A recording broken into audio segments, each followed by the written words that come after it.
우리 한국 사람들이라면은 거의 매일 먹는 것 중에 하나죠. 일상생활에서 먹다 보니까 그게 얼마만큼 항암 작용이 있겠느냐 한데, 무의 항암 효과는 어떤가요? 우리가 이제 무는 우리 한국 사람들이라면은 거의 매일 먹는 것 중에 하나죠. 무청도 먹고, 뭐 해장국에도 뭐 무청이 들어가고, 그 국도 우리 시원하게 먹는 무국, 그런 부분들이 있어서 일상생활에서 먹다 보니까 그게 얼마만큼 항암 작용이 있겠느냐 한데, 의외로 무는 다양한 효능을 가지고 있죠. 특히 항암 작용을 가지고 있는 성분이 이소치오시아네이트라는 이 성분이거든요. 그래서 이 성분은 우리가 암세포, 세포 주기를, 그러니까 성장하는 것을 차단시켜버리고, 그 다음에 세포 자살을 시킬 수 있고, 그 다음에 또 이게 해독에도 관여하죠. 그래서 우리가 이제 특히 우리가 해독하면 1단계, 2단계, 3단계가 있거든요. 근데 2단계 해독을 맡아서 우리가 암을 일으킬 수 있는 여러 가지 이런 물질들을 해독을 시켜가지고 빨리빨리 배설시켜버리도록 하는데 도움을 주는 게 그 이소치오시아네이트라는 성분이거든요. 이게 무가 많이 가지고 있죠. 그래서 이제 우리가 간 해독에도 도움이 되고, 그리고 이제 이게 이제 면역을 강화하는 데도 도움이 되고, 또 우리 무 많이 먹으면 소화제로도 쓰잖아요. 무 속에 들어있는 효소들이 많이 있거든요. 우리 소화제로 쓰지만 또 한편으로는 이런 효소들은 우리 몸에 들어왔을 때, 빈속으로 들어왔을 때는 효소는 항암 작용을 가지고 있거든요. 그래서 소화도 촉진시켜주고 항암 효과도 볼 수 있고, 그리고 또 염증을 완화시켜주는 이런 기능들이 있기 때문에 무는 상당히 항암 작용을 가지고 있는 그런 음식이 되겠고, 제가 알고 있기로는 우리가 무는 그냥 음식으로도 먹지만 한의사들은 이거를 한약재로도 쓰는 걸로 알고 있어요. 그만큼 무는 다양한 음식과 약성을 같이 가지고 있는 그런 좋은 식품입니다. 무의 항암 효과를 입증하는 논문이 있나요? 동물 실험 하나를 보면은 무 속에 들어있는 이소치오시아네이트가 어떤 항암 작용이 어느 정도에 있는가, 이 부분을 발표한 논문이 있고, 그래서 이게 이제 2014년 NIH 펀메디에서 발행한 건데, 여기에 보면은 이소치오시아네이트가 암에서 전이 쪽에, 그 다음에 우리가 전이라는 것은 다른데 이렇게 이동해 가는 것을 막아주는 효과를 말하거든요. 이걸 차단하는 효과가 있더라. 그 다음에 또 이게 암이 옆으로 쫙 뻗어나가잖아요. 예, 침습성이라 하는데 이 침습을 막아주는 효과가 있어서 우리 특히 관해된 분들이 어떤 전이 되는 것을 두려워하잖아요. 그런 면에서는 무를 좀 많이 먹으면 그런 부분들의 가능성을 조금 줄여주는 그런 효과가 있기 때문에 예방 차원에서도 도움이 되고, 또 이렇게 암세포가 성장하는 것을 막아주는 그런 부분에도 도움이 된다고 발표한 논문입니다. 그 자체로서 많은 항암 작용을 가지고 있는 그런 좋은 항암 식품이라고 하는 것을 밝혀주는 내용이었습니다. 항암 효과를 극대화하는 무 섭취법이 있을까요? 무를 먹는 방법에서 제가 전에 마늘을 한번 이야기를 한 적이 있는데, 마늘을 그냥 통마늘로 먹는 것보다는 으깨거나 잘게 썰어서 먹는 게 좋다는 말을 했거든요. 그때도 보면 효소 문제 때문에 그래요. 근데 무도 마찬가지로 그냥 이렇게 먹을 때보다는 이렇게 무를 잘게 썰어서 먹거나, 아니면은 이게 우리가 먹을 때 씹어서 먹거나, 그러면은 이 무 안에 있는 미로시나제라는 이 효소가 그 이소치오시아네이트를 만드는데 관여를 하거든요. 그걸 극대화시키기 위해서는 이렇게 잘게 썰어서 먹거나 씹어서 먹는 게 도움이 되는 거고요. 또 우리 이제 암 환자 같은 경우에는 우리 무 먹으면은 약간의 뭐 트림 같은 것도 나오고 톡 쏘는 이런 부분이 약간 있거든요. 특히 이제 항암하거나 그럴 때는 좀 부담이 갈 수가 있죠. 이럴 때는 약간 데치거나 끓여서 국으로 먹는 게 훨씬 더 좋은 방법이 되겠고요. 그리고 무가 이제 사실 이제 발효를 하는 경우, 우리는 한국 사람들은 무를 무김치, 그다음에 무청도 많이 발효를 시켜가지고 하잖아요. 그래서 발효를 하게 되면 글루코시놀레이트라는 이 성분이 대사가 되면서 발효를 한 동안에 이게 무를 항암 성분인 이소치오시아네이트를 함량을 확 높여줄 수가 있어요. 그냥 먹는 것도 좋겠지만 이렇게 발효한 거, 우리 한국 사람들은 뭐 무를 주로 발효해서 많이 먹잖아요. 그렇기 때문에 지금 하고 있는 방법대로 그렇게 잘 하시면은 항암 효과가 높여서 좋은 효과 낼 수 있도록 하는 방법이 되겠습니다. 암 환자가 무를 섭취할 때 주의사항이 있을까요? 무가 우리 먹을 때 아마 많은 사람들이 좀 느꼈을 거예요. 위장장애가 조금씩 그냥 생으로 먹었을 때는 위장장애가 오거든요. 먹으면 안에 황이 들어있어서 가스 같은 거 생기고, 그 다음에 속이 쓰릴 수도 있고, 속이 더부룩해지는 이런 부분들이 올 수가 있거든요.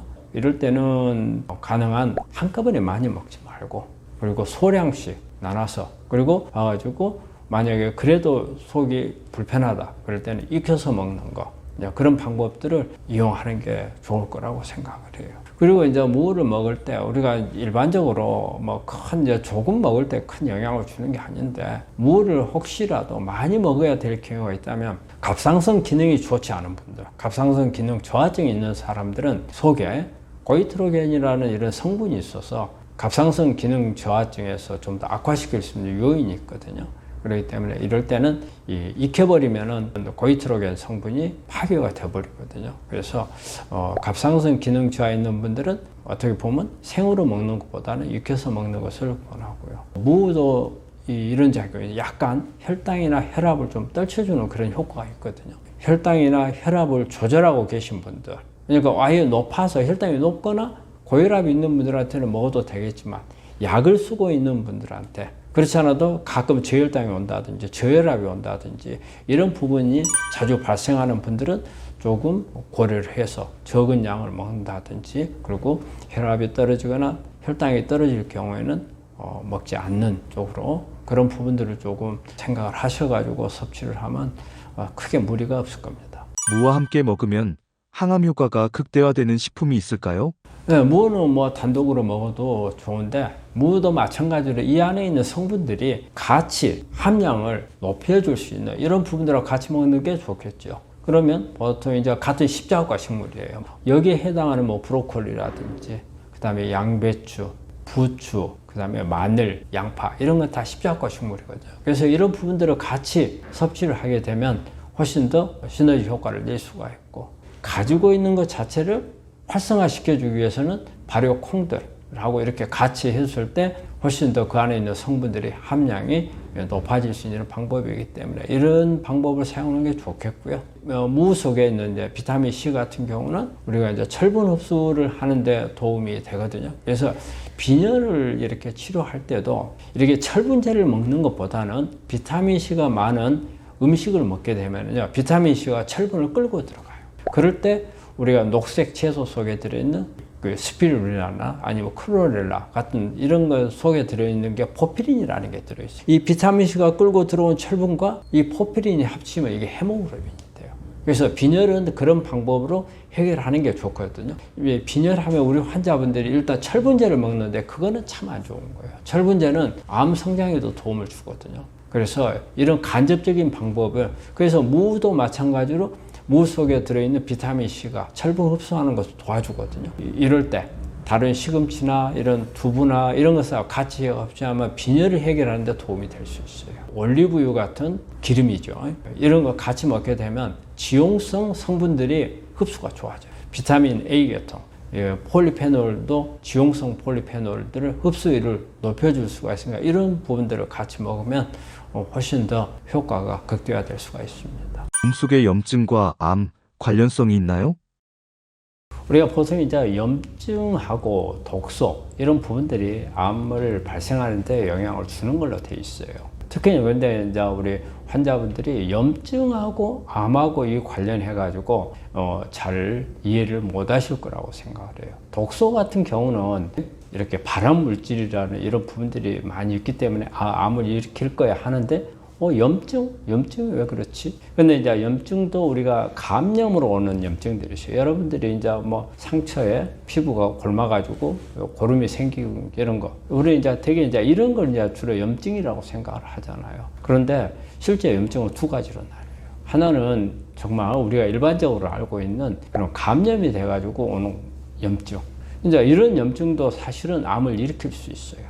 보통 암 환자들한테 염증이라 하면 대개는 대사성 염증이에요. 세포의 레벨에서 생기는 염증. 이거는 바깥에서 뭐 고름이 생기고 그런 부분은 아니죠. 그래서 어떻게 보면 염증성 현상이라고 볼 수도 있어요. 그런데 이 두 가지가 다 암을 일으킬 수 있는 부분은 있어요. 그럼 감염성 염증이 암을 일으킨다. 아마 여러분들이 간염, B형 간염이나 C형 간염 앓고 있는 사람이 간암에 잘 걸리거든요. 오히려 우리 간암이라고 하면 일반적으로는 술을 많이 마셔서 알코올성으로 오는 게 많을 거라고 생각을 하잖아요. 근데 실제 그렇지 않아요.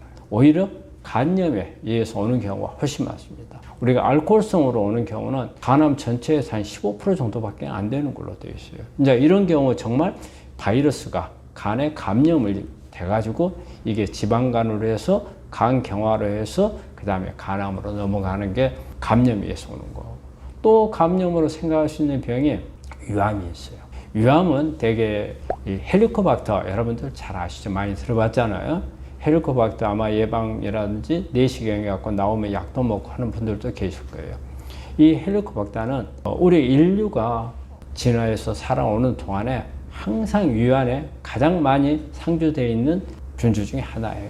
그래서 이 헬리코박터가 오랫동안 있게 되면 이게 위 점막에 염증을 일으키고, 특히 여기에 짠 음식을 좋아하는 사람, 우리나라 사람들이 위암이 많았잖아요. 그게 이게 짠 음식하고 짠 음식이 염증을 많이 일으키거든요. 여기다 헬리코박터 감염이 있게 되면 위암이 잘 걸려요. 이것도 일종의 감염이라고 생각할 수가 있고, 또 우리 한국 사람들 자궁경부암 옛날부터 많았잖아요. 자궁경부암이 많았던 원인 중에 하나가 바이러스죠. HPV라는 인유두종 바이러스. 이것 때문에 자궁경부암이 많고, 요 근래 와가지고도 상당히 지금 자궁경부암이 예전에 비해서 또 많아진다는 생각을 하게 돼요. 그래서 방송에도 요즘에 HPV 예방약 소개하고 권장을 하고 그런 부분이 있잖아요.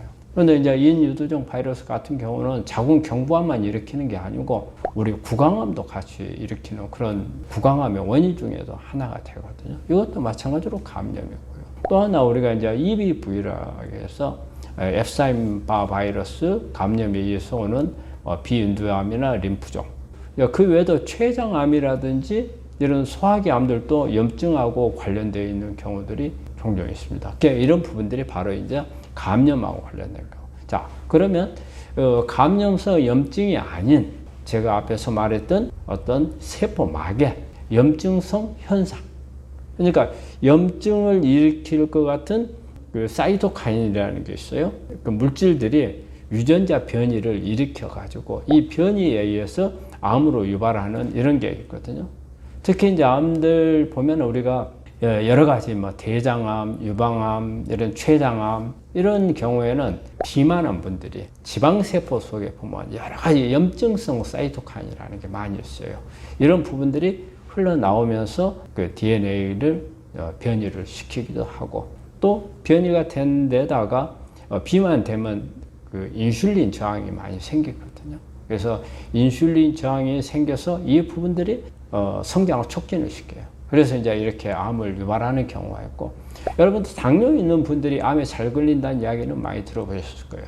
보통 한 30% 정도의 발생률을 높인다고 되어 있거든요. 그래서 이런 경우에 뭐 간암이나 췌장암, 자궁내막암, 그 외에 뭐 다양한 암들, 당뇨는 여러 가지 암을 일으킬 수 있는 그 자체가 암을 만드는 것보다는 어떤 암을 촉진시키는 그런 현상이 많죠. 그리고 이제 우리가 술 같은 거 많이 먹었을 때 어떤 이제 지방간이 생기고 여기에 이제 간 경화로 갔을 때 알코올성으로 올 경우에도 마찬가지로 그런 염증성 사이토카인들이 영향을 주고, 그 외에 여러 가지 암들이 다 이렇게 염증성 소견에 의해서 오는 경우, 우리가 이제 일반적으로 그런 이제 단백질 사이토카인을 뭐 TNF-알파라든지 인터루킨 6, 저는 이제 인터루킨 6에 대해서 아주 환자분들한테 인터루킨 6 검사도 하는 게 좋고, 이것을 높은 사람들 꼭 떨쳐주라는 걸 이야기를 해요.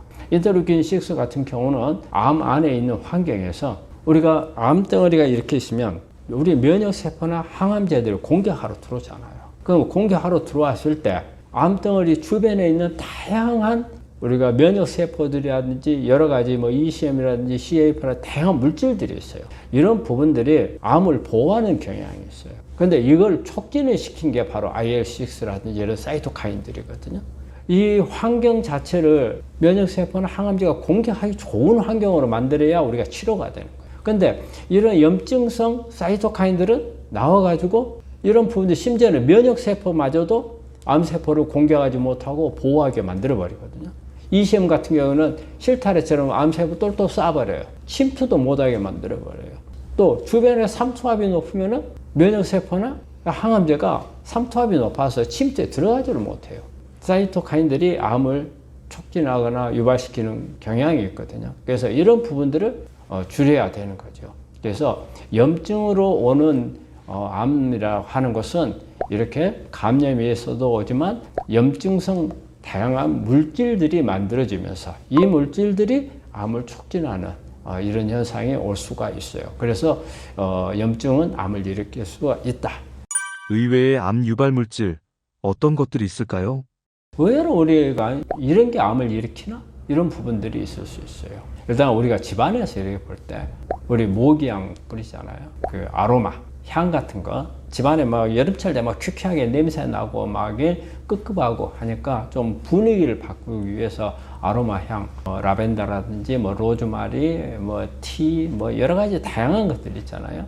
그런데 아로마 속에는 종류가 몇 가지가 있습니다. 우리가 보통 화학용이 있고, 그 다음에 화장품용으로 쓰는 게 코스메틱한 게 있고요. 그 다음에 의료용, 이제 의료용 같은 경우는 가격이 너무 비싸요. 그래서 이제 일반적으로 많이 쓰는 게 코스메틱, 화장품용으로 쓰는 게 많은데, 이런 부분들은 쓰더라도 우리가 장기로 썼을 때는 혹시 이런 발암물질로 작용할 수 있는 부분이 있어요. 아니면은 암을 성장시킬 수 있는 그런 부분들이 있거든요. 그래서 사용하는 것을 사용하지 말라고 하지는 않겠는데, 너무 많은 사용이라든지 아니면 환기를 조금 잘 시키는 그런 뭔가가 조치를 좀 하고 사용을 하는 게 좋고요. 집안에 보면은 아로마 외에도 뭐 요즘에는 뭐 모기향도 있고 이렇게 밀폐를 시켜 놓게 되면 이 안에 있는 다양한 먼지라든지 눅눅하지 못한 이런 향이 많이 이렇게 있잖아요. 근데 그런 부분들도 영향을 줄 수가 있기 때문에 환기를 잘 하는 것을 권하고요. 그래서 이런 부분들도 할 수 있다는 걸 말씀을 드리고, 그리고 이제 우리가 먹는 음식 중에서도 보면 의외로 우리가 김치 같은 경우는 발효식품이잖아요. 우리 한국에서 대표적인 음식은 뭐 김치인데, 김치는 건강식이라고 생각을 하잖아요. 근데 의외로 김치가 발암물질로 작용할 수가 있다는 것도 생각을 해보셔야 돼요. 특히 이제 오랫동안 묵힌 김치, 그래서 우리가 보통 묵은 김치라고 하잖아요. 우리가 어느 정도 숙성이 된 거와 아주 오래돼서 묵은 김치는 구분을 할 필요가 있어요. 우리가 숙성하게 되면 여러 가지 좋은 미생물들이 있어가지고 우리 장 기능도 좋게 해주고, 또 이 미생물들이 만들어 놓은 다양한 유익한 성분들이 있거든요. 그래서 그런 부분들을 먹으면 좋고, 또 그 안에 들어있는 미생물들이 우리 장에 들어가지고 장을 좋게 해주잖아요. 그런 개념에서 우리 김치는 아주 우리 건강에 좋은 음식이죠. 하지만 너무 오래 뒀을 경우에는 이 김치 안에는 좋은 미생물이 다 없어진답니다. 없어지고 그 안에 여러 가지 이제 좋지 않은 물질들이 만들어질 수가 있어요. 그래서 가장 많은 게 이제 질산염이 생길 수가 있는 거죠. 그래서 이게 발암물질로 작용할 수가 있다는 거예요. 또 하나는 우리가 묵은 김치 보면 항아리 같은 게 이렇게 보면은 뚜껑 딱 열고 나면은 그 하얗거나 푸른 곰팡이가 쫙 껴있는 거 아마 보신 경우 있을 거예요. 이 안에 이 곰팡이 안에 아플라톡신이라는 아주 독한 그 암을 일으키는 그런 독소가 있거든요. 이 아플라톡신이 거기에 있을 수 있거든요. 근데 이 아플라톡신은 우리가 보통 이제 김장독에서 제끼고 그 다음에 저 밑에서 김치를 끄집어내잖아요. 그러면은 이게 괜찮을 거다? 그건 아니에요. 이 곰팡이에서 나온 아플라톡신이 그 물에 녹아 있어요. 이 녹아있는 물속에 있는 아플라톡신은 열을 가해도 없어지질 않는 거예요.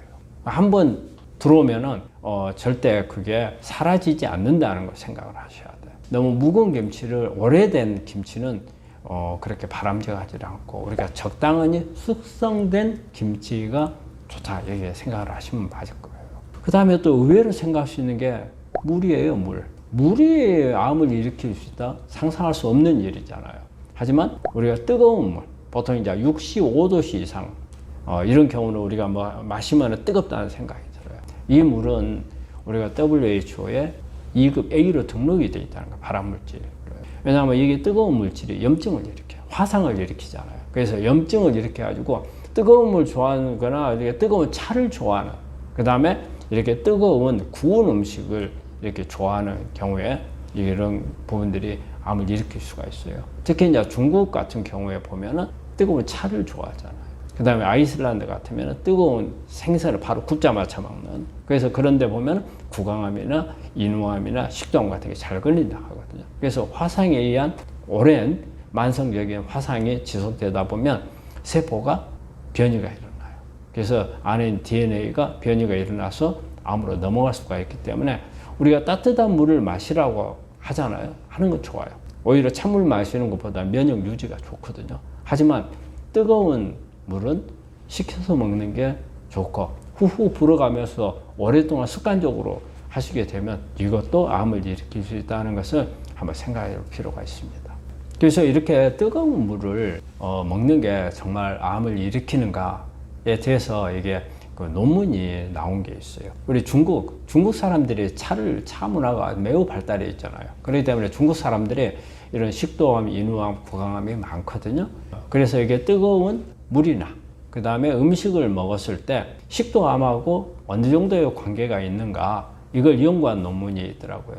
이게 2011년도에 나온 거예요. 지금 2007년 1월 달에서 2010년 12월 달까지 213건의 암 환자하고 그 다음에 이제 대조군은 똑같은 숫자였어요. 213명을 해가지고 비교를 해보니까 상당히 이게 뜨거운 물하고 암하고 식도암하고 관계가 있더라 하는 논문이 나와 있는 게 있고요. 국제암연구소에서 우리가 그 2급 A로 2016년도에 65도씨 이상 물을 많이 마시게 되면 암을 걸릴 수 있다 해가지고 그룹 2A로 분류가 되어 있다는 것을 말씀을 드립니다. 그리고 이제 그 외에 또 하나, 이것도 아주 사소하죠. 그런데 암을 일으킬 수 있는 가능성이 있는 게 있는데, 이게 2020년 6월 달에 MD 앤더슨 병원에서 보도 자료가 나온 게 있습니다. 여기에서 자마 온콜로지라는 잡지에 논문을 하나 발표했어요. 여기에서 앉아서 생활하는 사람과 좌식 생활이죠. 좌식 생활을 하는 사람과 그렇지 않은 사람 사이에 주로 좌식을 많이 하는 생활하는 사람이 암 사망 위험이 한 82% 정도 높다. 이렇게 연구 자료가 나왔거든요. 여기에서 주 저자인 수잔 길크리스 박사가 뭐라고 했냐면 자기들의 암 결과가 암 진단을 받기 전에 오랫동안 앉아있던 기간과 내가 암을 발견하고 사망 시간하고까지의 시간을 이렇게 관련이 있을 수 있다는 것을 보여준다. 이런 내용을 말했거든요. 그래서 너무 오랫동안 앉아서 일을 하는 분들은 조금 생활 패턴에서 자주 일어나서 운동을 해주고 환기를 하고 좀 분위기를 바꾸고 그래서 너무 오랫동안 앉아있는 부분을 피하는 것도 암 예방을 하는데 도움이 되리라고. 특히 요즘에 뭐 직장 생활을 하는 분들, 특히 이제 컴퓨터 앞에 앉아 있으면 아침에 시작하면 점심 먹을 때 일어나고 또 점심 먹고 나 잠깐 쉬었다가 또 끝날 때까지 하고 이런 분들은 좀 위험할 수도 있잖아요. 그래서 이런 사소한 것도 우리가 암하고 관련이 있을 수 있다는 것을 말씀드립니다. 암 환자 식단 관리 어떻게 해야 할까요?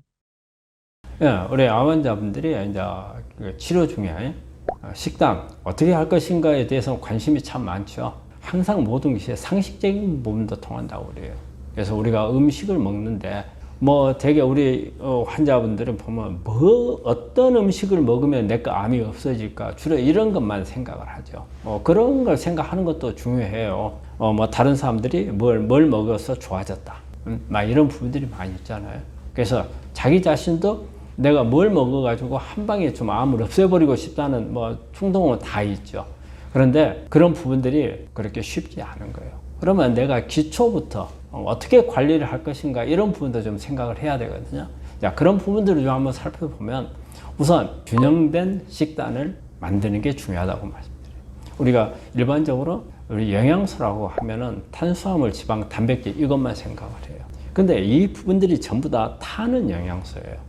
우리가 영양소 중에서 탄수화물, 지방, 단백질은 타는 영양소. 우리 솥에 밥을 한다면 솥 안에 있는 쌀이라고 생각하면 돼요. 근데 이것만 가지고 우리가 밥을 할 수는 없잖아요. 그러면 이걸 태우는 영양소가 있어야 돼요. 태우는 영양소는 비타민, 미네랄, 물이에요.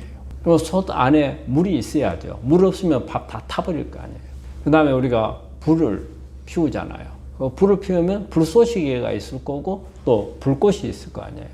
그래서 이런 불쏘시개나 불꽃이 되는 것은 미네랄과 비타민. 그래서 이 6가지를 우리가 보통 이제 6대 영양소 이렇게 말하죠. 이 영양소들의 균형을 맞춰야 돼요. 우리가 건강한 사람과 암 환자가 맞는 균형은 조금 달라요. 우리가 건강한 사람은 탄수화물, 지방, 단백질 비율을 보통 6대 2대 2 이렇게 많이 하죠. 그런데 우리가 암 환자분들은 탄수화물을 좀 많이 줄여야 돼요. 그리고 오히려 지방을 높이는 거. 근데 이제 좋은 지방을 먹어야 되겠죠. 그래서 타는 영양소에서는 지방을 높이고 탄수화물을 줄인다. 우리 암 환자분들은 특히 이 미토콘드리아 기능이 많이 떨어져 있어요.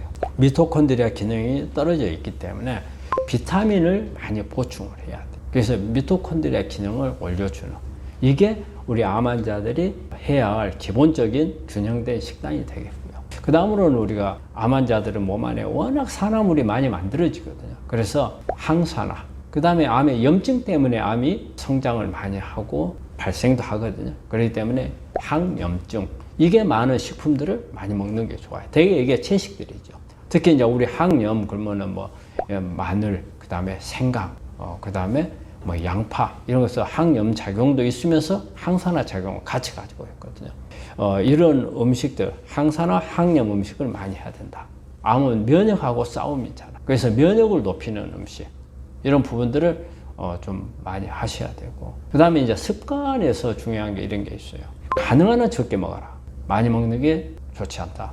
이게 많이 먹는 것은 내가 쓰고 남으면은 암 환자가 다 가져가니까 내가 딱 쓰고 남김이 없어야 돼요. 남김이 없으려면 지금 우리가 일반적으로 먹고 있는 양은 남는 양이 많아요. 그 남는 양이 많으면 암세포가 야금야금 갖다 먹을 수 있잖아요. 그래서 그 부분을 없애주라. 그래서 소식. 그 다음에 순간적으로 어때 혈중 농도 같은 것을 높일 수 있어요. 빨리 먹거나, 폭식, 속식. 그 다음에 너무 한꺼번에 많이 먹는 거. 그 다음에 폭식. 이런 부분들도 좋지 않아요. 혈중 농도가 순간적으로 많이 올라가는 게 아주 안 좋은 겁니다. 같은 양을 먹더라도 나눠서 조금씩 먹는 거는 우리가 암세포가 이용을 많이 못하게 바로 들어오자마자 인슐린이 세포 안에 그냥 집어넣어 버리거든요.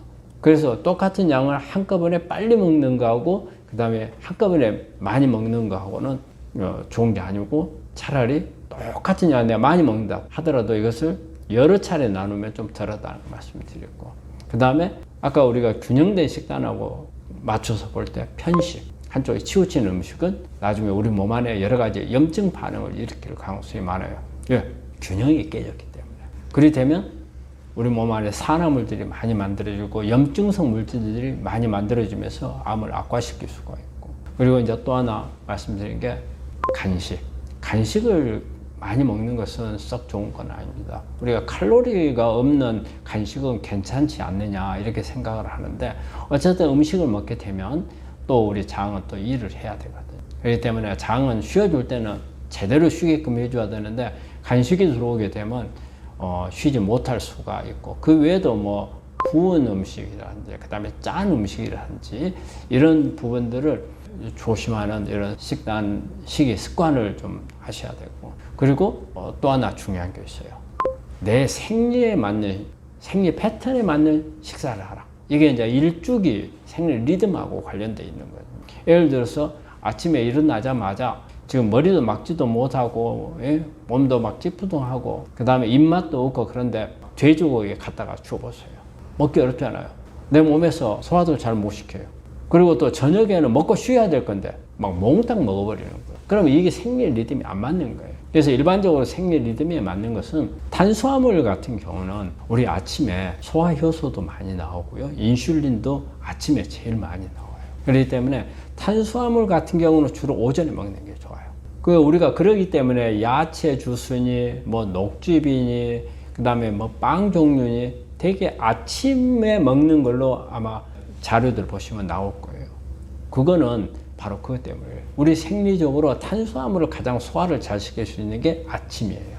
아침을 먹고, 그 다음에 우리가 점심때가 어때요? 하루 중에 가장 에너지가 많이 소모가 될 때예요. 근데 우리 몸에서도 생리적으로 지방 소화를 잘 시키는 게 점심 때예요. 오후에. 그러니까 우리가 점심을 먹을 때 내가 지방 쪽을 먹는 거죠. 이때 이제 좋은 지방을 먹는 게 좋겠죠. 그래서 점심 때. 그 다음에 저녁 때는 탄수화물, 지방, 단백질을 어느 거라고 관계없이 중요한 것 양을 줄이는 거예요. 적게. 왜? 먹고 나서 일할 일이 없잖아요. 자고 쉴 거 아니에요. 그럼 많이 먹을 필요가 없지. 많이 소모도 안 돼요. 근데 대부분의 우리 암 환자분들이나 뭐 일반인도 마찬가지예요. 습관적으로 저녁을 많이 먹어요. 그렇기 때문에 우리가 만성 질환들이 많이 발생을 하는 거예요. 예전에는 저녁을 많이 먹었지만 먹을 게 별로 없어가지고 아침, 점심, 저녁이 다 적었어요. 그러니까 뭐 저녁에 많이 먹고 하더라도 괜찮았어요. 양이 적었으니까. 근데 요즘에는 사실 너무 풍족하잖아요. 그러다 보니까 내가 나한테 필요한 것 이상으로 먹는 패턴이 됐잖아요. 그럴 때는 저녁을 줄여야 되는 거죠. 저녁에는 가능한 적게 먹어야 된다. 이게 이런 게 바로 이제 우리 일주기 생리 리듬하고 맞추는 식단이거든요. 그렇기 때문에 이런 걸 지키는 게 우리 암 환자들이 중요하게 생각해야 할 아마 식단 관리가 아닌가 생각합니다. 암 환자가 피해야 할 염증 유발 탑3는 무엇인가요? 가장 크게 생각하는 것은 담배일 것 같아요. 1번이.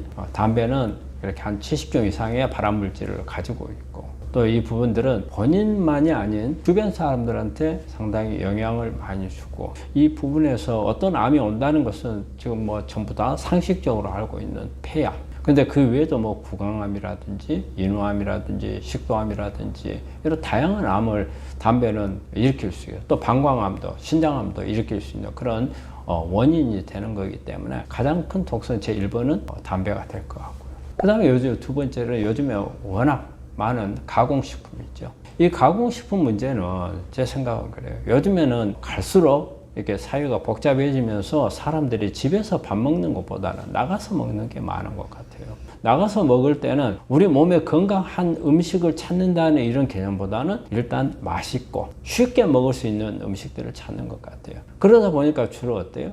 가공식품 중에서 고지방, 고당 이런 부분들이 많죠.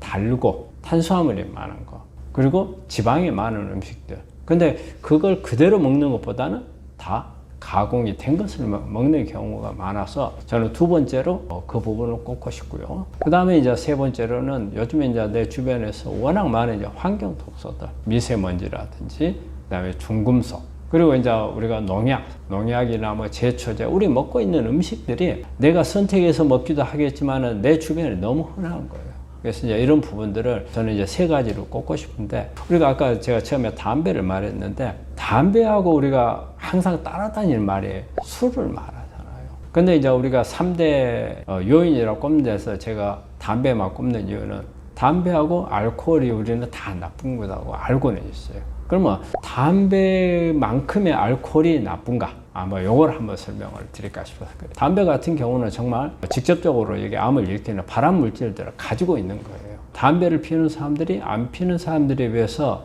암 발생률이 한 20%에서 30% 정도 높은 걸로 되어 있어요. 자, 그러면 이제 술을 한번 보죠. 알코올. 술은 술 자체가 암을 일으키는 건 아니에요. 술을 해독을 하잖아요. 아세트알데히드라는 물질로 바뀌는 거예요. 근데 이 아세트알데히드가 암을 일으켜요.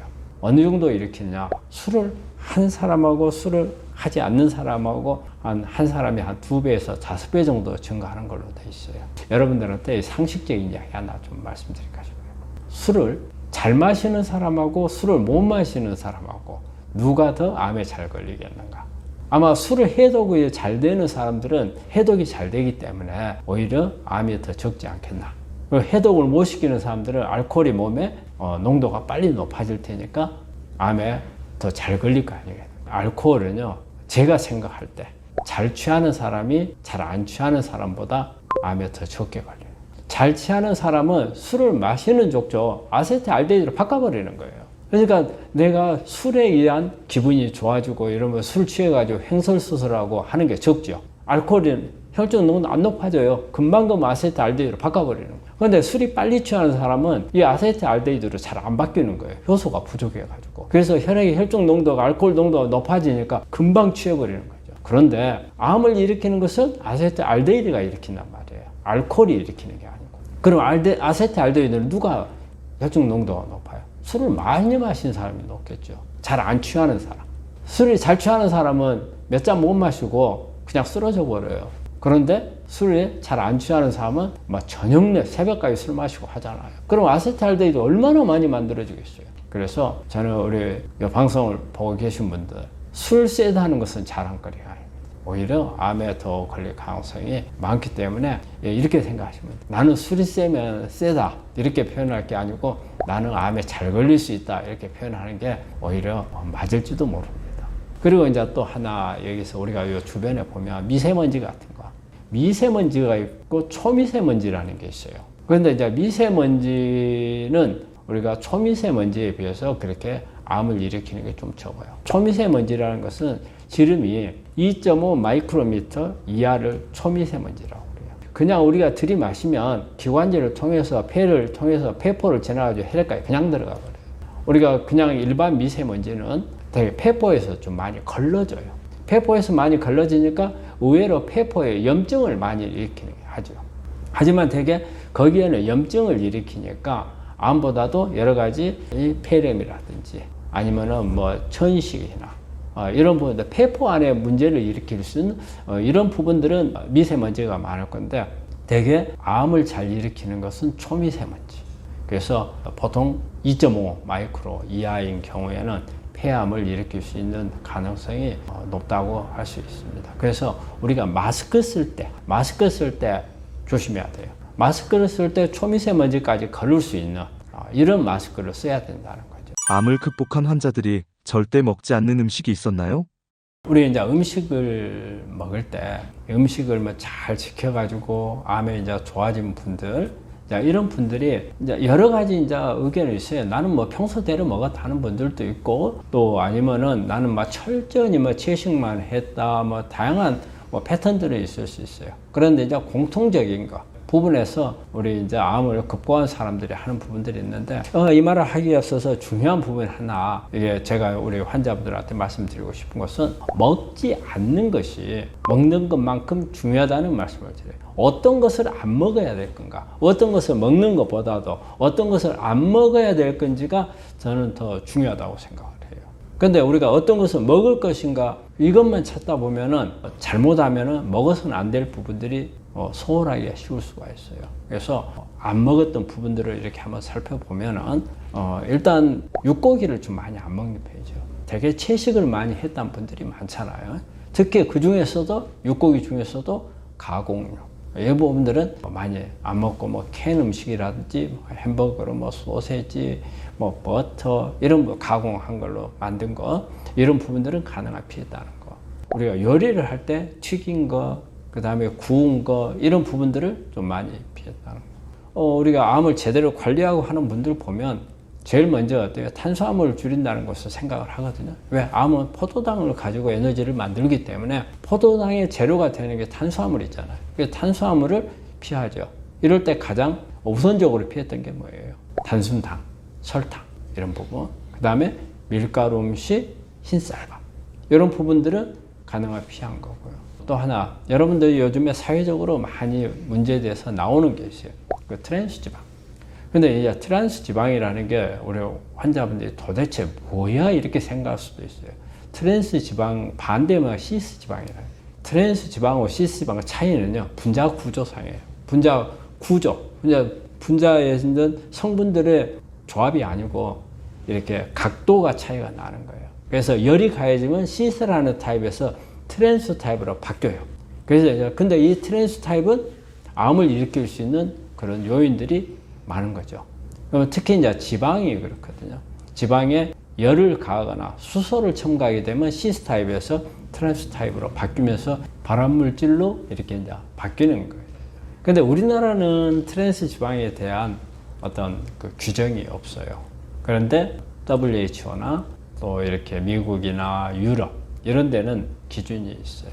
100g당 2g 이상의, 그러니까 2%죠. 2% 이상의 트랜스 지방은 안 된다. 이런 규정이 있어요. 되게 우리 그 음식이라든지 보면 그 가공식품은 트랜스 지방이 적혀 있는 게 있어요. 우리나라에서 만든 것은 우리나라 기준이었기 때문에 아마 안 적혀 있을 가능성도 있는데 가능한 트랜스 지방이 안 들어있는 음식을 자제해야 돼요. 그 트랜스 지방이 가장 많이 만들어지는 건요, 튀김이에요. 튀김, 전도 마찬가지예요. 전도. 트랜스 지방이 또 잘 오는 지방은 그럼 어떤 지방이냐? 오메가6가 많은 식용유들이에요. 오히려 우리가 돼지 기름 같은 거 이런 거는 포화지방산이에요. 근데 그 자체가 포화지방산이 좋지 않잖아요. 하지만 우리가 좋다고 사용하는 식용유나 또 아니면 올리브유 이런 것은 불포화지방산, 되게 열을 가하면은 트랜스 지방으로 갈 수가 있기 때문에 조심하셔야 되는 부분이에요. 그래서 이제 저는 이제 코코넛유 같은 경우 이제 이런 부분들을 권하는데, 이게 이제 포화지방산이지만 트랜스 지방으로는 안 바뀌고 코코넛 속에 있는 여러 가지 성분들이 암에 도움을 줄 수 있다 해서 요즘에는 코코넛유를 권하는 경우도 있죠. 그래서 특히 트랜스 지방은 우리가 튀김이나 전할 때 조심해야 되고, 되게 이때 사용하는 기름들은 식용으로 사용할 때 조심해야 된다. 그래서 트랜스 지방을 많이 안 먹어야 된다. 이 부분하고, 그 다음에 이제 우리 그 화학 첨가물, 그 다음에 식품 첨가물들이 있잖아요. 이런 부분들을 참 조심해야죠. 특히 이제 첨가물 안에 보면은 오랫동안 보관하기 위해서 방부제라든지, 그 다음에 색소 같은 거 나타내기 위해서, 그 다음에 그 첨가물들이 이런 부분들은 여러 가지 간이나 신장이나 이런 부분들에도 영향을 주겠지만 발암물질로 작용할 수 있다는 거. 그래서 이런 부분들을 안 먹는 거, 가장 암을 잘 극복했던 사람들이 공통적으로 지킨 내용이 아닌가 싶습니다. 암에 영향을 미치는 독소들은 어떤 것들이 있나요? 독소 부분은 이제 직접적으로 이제 암을 유전자 변이를 시켜가지고 암을 유발시키죠. 그래서 이제 우리 주변에 어떠한 그런 독소들이 있는가, 아마 제일 가까이 있는 부분은 여러분들이 아마 잘 아는 담배일 거예요. 담배는 직접적으로 본인이 피워서도 그렇고, 또 아니면은 내 가족 중에 계속 담배를 많이 피워가지고 간접 흡연이라든지, 이 속에는 발암 물질 한 70가지 정도의 발암 물질을 가지고 있다고 그래요. 그래서 벤젠이라든지 니트로사민이라든지 포르말데히드라든지 이런 다양한 발암 물질들이 있으니까 담배가 어떻게 보면 가장 우선으로 생각하는 독소라고 생각할 수가 있고요. 그리고 이제 우리 주변에서 이제 중금속 같은 경우가 있어요. 중금속은 여러분들이 직접적으로 내가 중금속하고 접촉해 있나 이걸 잘 모를 수가 있어요. 특히 이제 비소 같은 경우는 우리 주변에 방부목 많이 보시잖아요. 방부목이라고 하는 것은 비를 맞아도 썩지 않는 나무, 그러니까 자연 상태의 나무가 아니죠. 여기에다가 뭔가가 여기에 발라놓은 거예요. 그때 이제 가장 많이 쓴 게 이제 비소지요. 비소 속성은 건조거든요. 말리게 만드는 그런 성질이 있어서 나무 같은 데 발라놓으면 나무가 안 썩어요. 그렇지만 어떤 이게 화재라든지 있어가지고 여기서 나는 연기가 났을 때는 나한테 치명적이 될 수 있어요. 그대로 그 연기가 비소거든요.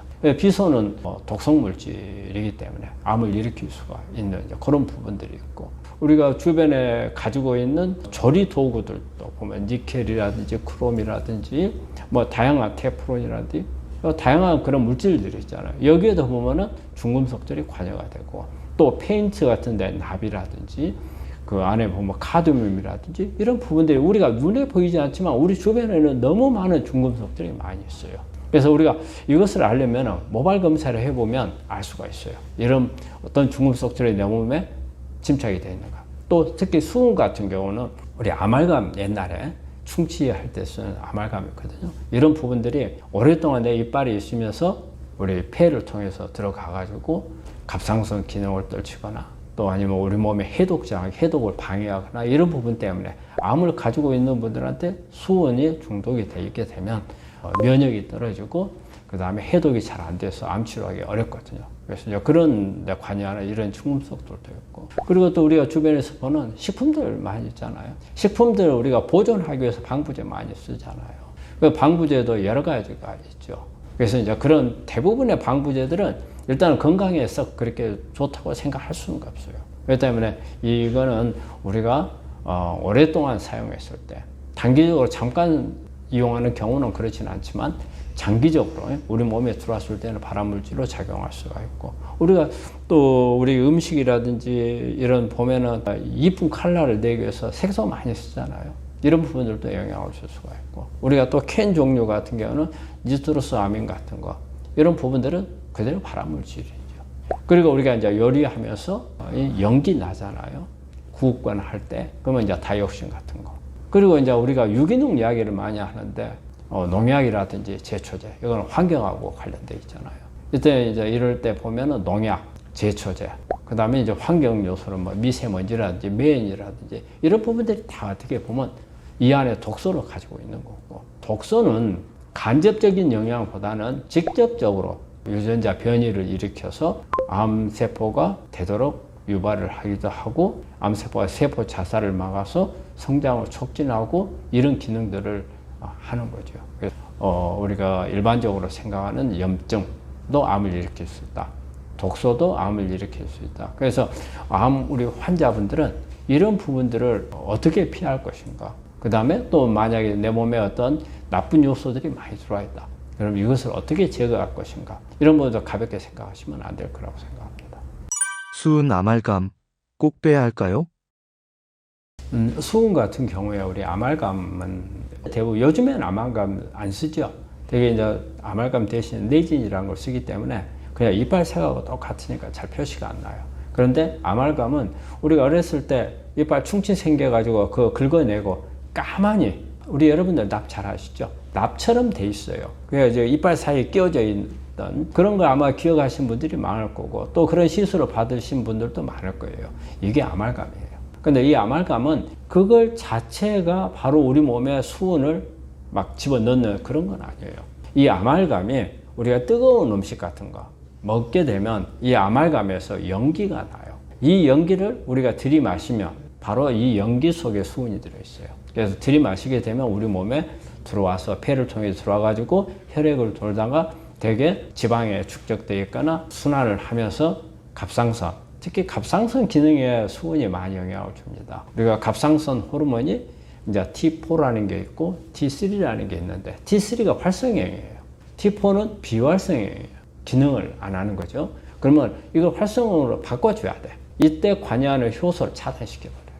그런 기능이 있기 때문에 갑상선 기능을 제대로 못하게 만들잖아요. 그런 갑상선 호르몬은 우리 몸에 에너지를 만드는 신호를 주는 거예요. 미토콘드리아에다가 에너지 얼마만큼 만들어 이게 신호를 주는데, 수은에 의해서 손상을 받게 되면 신호를 못 주는 거죠. 그래서 기능이 떨어지고 나중에는 갑상선 기능 저하가 올 수 있는 그런 부분들이 되는 거죠. 그래서 수은 같은 경우는 우리가 암 환자들한테 저희는 모발 검사를 할 때 모발 검사를 하는 가장 큰 목적이 수은이 있는가 없는가를 보기 위해서 그래요. 그래서 수은이 있게 되면 이것을 뽑아내줘야 돼요. 내 몸에 중금속이 있나 없나 이 부분들을 검사를 하지 않으면 특별하게 알기 어렵거든요. 그런데 이제 우리가 중금속이라고 몸에 한번 축적이 되면 못 빠져나간다 이렇게 생각을 하는데 꼭 그렇지는 않습니다. 그래서 일단 발견이 어려운 거고, 빼는 것은 치료를 하게 되면 뺄 수는 있다는 것을 말씀드립니다.